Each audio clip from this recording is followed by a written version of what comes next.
Look, I think it starts out, and this is always an eye-opener sometimes for people. The beneficiary form of your IRA is arguably the single most important estate planning document you have, and you don't even know it. Consumers don't know what they don't know. But it starts with the beneficiary review, right? Beneficiary form.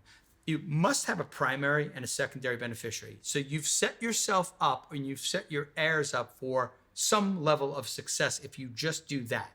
Problem is, most people don't know where the beneficiary form is. They've got 88 IRAs. It goes on and on and on and on, right?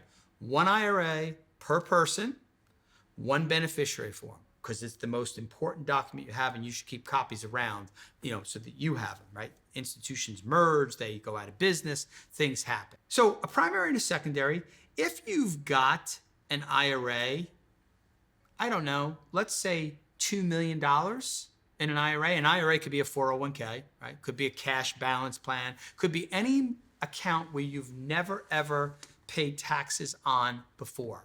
If you have a $2 million balance or up, you might want to think about what they call tertiary beneficiaries to really set up some advanced income tax planning at the death of the IRA owner. So I think that's one of the important things you could do. I think the other important thing you could do to prepare for the Secure Act is understand that you've been lied to, and understand that this is one of those areas, and it's a big, impactful area where the typical consumer does not know what they don't know, right?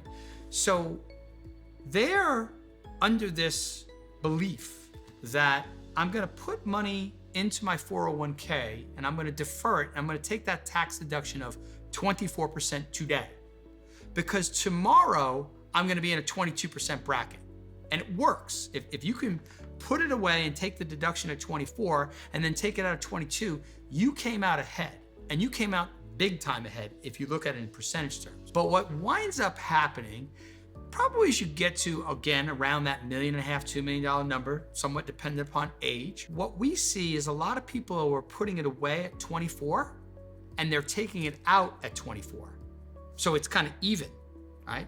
And then what's gonna happen by law in just a few short years is 24 is gonna go to 28 by law.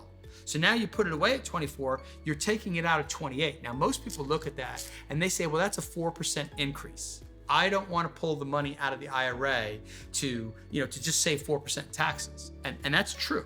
But you can also look at that math and say, okay, 24 to 28% is a 13.6% increase.